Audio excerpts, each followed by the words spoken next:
देखो बेटा, आज फिर एक नया टॉपिक लेकर आपके सामने आया हूँ। इस टॉपिक का नाम है इक्वलाइड डिवीजन लेमा। ठीक है, इक्वलाइड डिवीजन लेमा क्या होता है? सबसे पहले हमें इसकी डेफिनेशन देखेंगे क्या होती है। Definitions of Euclid division lemma. Euclid division lemma क्या बोल रहा है कि given positive integer a and b, there exist integer q and r satisfy condition a is equal to pq plus r where 0 less than is equal to r less than b। Mean 0 r जो है 0 और b तक apply करेगा। इसे हम क्या बोलते हैं? This is called Euclid division lemma. This is called Euclid division lemma. ठीक है, इसमें क्या बोला है? देखो, सबसे पहली बात यह है कि इक्वलाइड डिवीजन लेमा होल्ड किसके लिए होता है? याद रखना हमेशा, ये एमसीक्यूज में भी आ सकता है। इक्वलाइड डिवीजन लेमा हमेशा पॉजिटिव इंटीजर के लिए होल्ड होता है। ठीक है, अगर हमारे पास कोई दो पॉजिटिव इंटीजर ए बी है और उसके अलावा कोई और दो positive integer q and r है, अगर वो इस कंडीशन को सेटिस्फाई करते हैं या इस कंडीशन के रूप में हम लिख सकते हैं, तो इसको हम क्या बोलते हैं? पूरे स्ट्रक्चर को या पूरी डेफिनेशन को हम इक्वलाइड डिवीजन लेमा बोलते हैं। इसके रिगार्डिंग हम कुछ क्वेश्चन प्रूव करेंगे कि इक्वलाइड डिवीजन लेमा के साथ हम कैसे कोई चीज प्रूव कर सकते हैं। जैसे फॉर एग्जांपल, कोई हमारे पास कोई एग्जांपल है prove that by using Euclid division lemma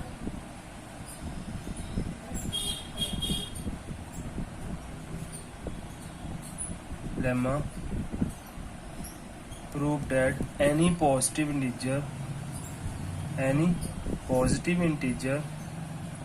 देखो पॉजिटिव इंटीजर आया ना, एनी पॉजिटिव इंटीजर, या ऐसे लिख सकते हैं prove that square of any positive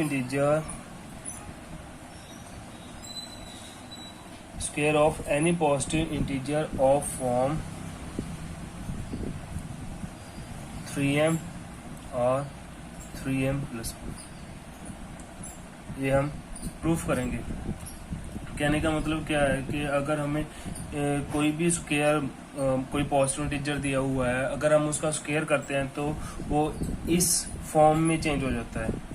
ठीक है, अभी हम इसको प्रूफ करेंगे with help of Euclid division lemma. देखो, बहुत इजी है प्रूफ करना।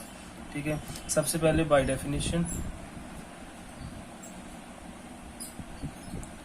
डेफिनेशंस इक्वलाइड डिवीजन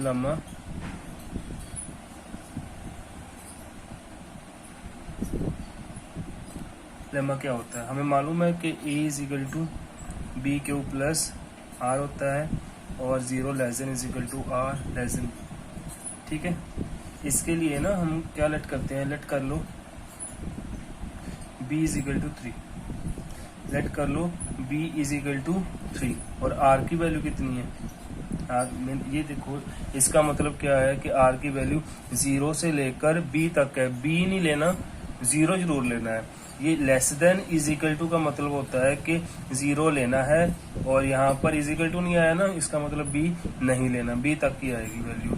ठीक है, अगर b की वैल्यू 3 है तो r की वैल्यू कितनी आएगी? 0 1 2। b तक लेना है, मीन b से कम लेना है थोड़ा सा।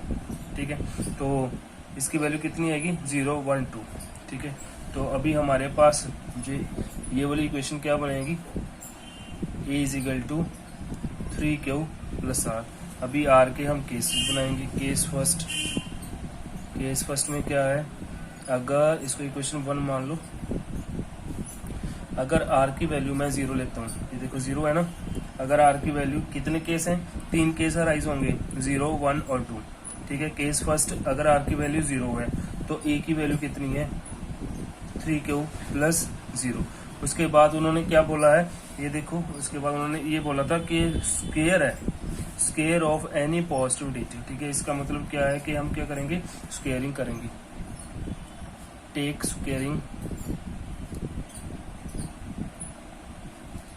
On both sides. देखो, a square is equal to 3q square. Square का मतलब क्या होता है, जो ब्रैकेट में है उसको हम 2 टाइम मल्टीप्लाई करना होता है। ब्रैकेट में 2 डिजिट है तो इसको हम ऐसे मल्टीप्लाई करेंगे। हम इजी वे से करेंगे, बहुत इजी वे से। देखो बेटा, क्या फॉर्म बनानी है हमने, ये देखो, हमने फॉर्म बनानी है 3m, मीन बाहर कौन सा डिजिट होना चाहिए, 3 होना चाहिए, अंदर कुछ भी हो बाहर 3 होना चाहिए। तो ये देखो, बाहर हम 3 एक अलग लिख लेंगे, अंदर हम जो भी बनाया उसको हम ब्रैकेट में डाल लो, ब्रैकेट में लिख लो। ठीक है, अभी 3q स्क्वायर को m मान लो, वेयर m क्या है, m इज एनी इंटीजर, कोई भी इंटीजर हो सकता है। ठीक है, तो इसको हम क्या मानेंगे, हम m। तो क्या बन गई फॉर्म, 3m की फॉर्म बन गई ना। अभी केस सेकंड है, केस सेकंड करेंगे। If r is equal to 1, अगर r की वैल्यू 1 है, देन इक्वेशन 1, तो इक्वेशन 1 क्या बन जाएगी, ये वाली इक्वेशन 1 क्या बनेगी, तो r की वैल्यू हम क्या लिखेंगे, यहाँ पर 1 लिखेंगे। तो हमारी इक्वेशन क्या बनेगी, a is equal to 3q plus 1। अभी टेक स्क्वायरिंग, स्क्वायर बोला था ना, इसलिए हम स्क्वायरिंग कर रहे हैं। तो a is equal to 3q plus 1 का होल स्क्वायर। यहाँ पर बेटा हम फॉर्मूला लगाएंगे a प्लस बी का होल स्क्वायर, वो किसके इक्वल होता था, a square plus b square plus 2ab। बहुत इजी काम है ये। ठीक है, अगर आप ध्यान से समझोगे ना तो ऐसे है कि भी दिमाग से 1% भी नहीं निकलेगा, अगर ध्यान से समझोगे। ठीक है, ये फॉर्मूला है, बस यही फॉर्मूला यहाँ पर अप्लाई कर दो। a square is equal to 3q का square plus 1 square plus 2 into 3q into 1। ये प्लस 1 है ना, हमें प्लस 1 से क्या लेना देना, कॉमन तो हमने 3 निकालना है, तो इस प्लस 1 को हम लास्ट में लिखेंगे।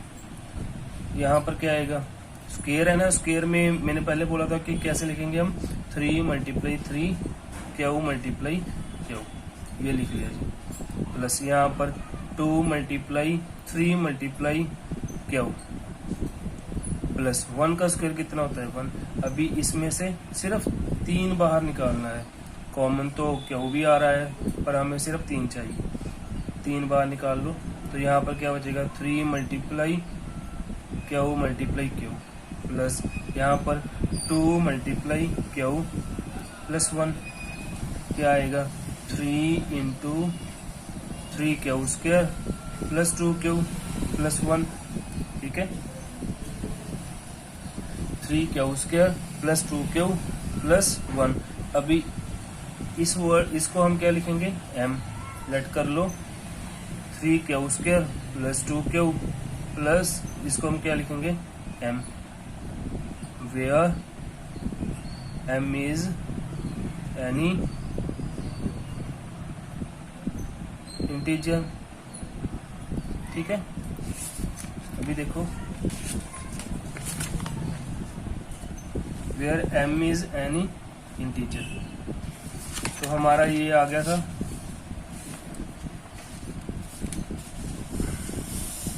ये देखो, तो a square is equal to 3m plus 1, ये फॉर्म बन गई, सेकंड फॉर्म। अभी केस कौन सा रह गया, case third, if r is equal to 2। देखो बेटा, पहले r की वैल्यू कितनी ली थी हमने, 0 ली थी, उससे केस बनाया था और उसको सॉल्व करके हमने 3m वाली फॉर्म बना दी थी। फिर r की वैल्यू हमने 1 ली थी और उसको सॉल्व करके हमने 3m प्लस 1 वाली फॉर्म बना दी। ये देखो बेटा, 3m+1 वाली फॉर्म बना दी। अभी r की वैल्यू 2 लेंगे, इससे भी हम 3m+1 वाली फॉर्म बनाएंगे। देखो हमें मालूम है कि a 3q+r होता था, है ना। यहाँ इसकी वैल्यू हम पुट कर देंगे, तो a की वैल्यू कितनी आएगी 3q+2। अभी क्या करेंगे, टेक स्क्वेयरिंग, और a² = 3q+2 का स्क्वायर। ठीक है, a² = 3q+2 का स्क्वायर। इसको हम यहाँ पर क्या लगाएंगे, a+b का होल स्क्वायर फॉर्मूला लगाएंगे। तो वो फॉर्मूला क्या होता है, a² + b² + 2ab। सिंपल सी बात है, तो यहाँ पर लगा दो बस फॉर्मूला, 3q का स्क्वायर + 2 का स्क्वायर प्लस 2 × 3q और × 2। ठीक है, ये वाले डिजिट को हम लास्ट में ले जाएंगे, 3q का स्क्वायर प्लस फिर ये वाला 2 × 3 × सभी को मैंने अलग अलग करके लिख दिया मैंने। ठीक है, कि कोई गड़बड़ ना हो। प्लस 2 का स्क्वायर क्या होता है, 4 होता है ना। 4 को हम क्या लिखते हैं, 3 + 1। अभी इसमें से हम सिर्फ 3 को बाहर निकालेंगे। देखो थोड़ा सा एडवांस कर रहा हूं मैं, 3 को कॉमन कर लिया।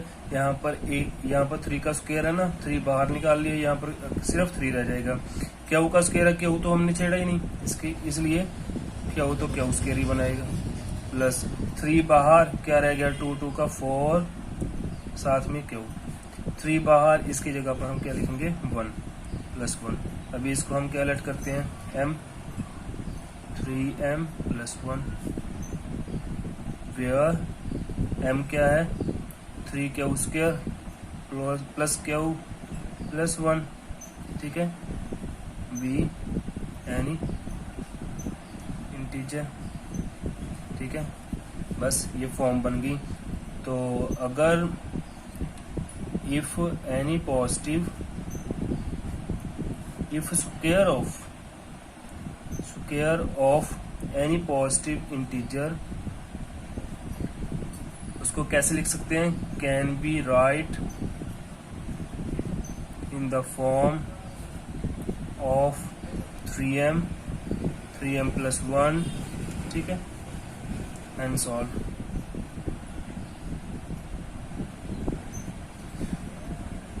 ठीक है, और बेटा मुझे लगता है कि आपको समझ आया, होप सो आपको समझ आ गया होगा। अगर समझ आ गया बेटा तो इस चैनल को सब्सक्राइब कर दियो और वीडियो को लाइक कर दियो। ठीक है, थैंक्स।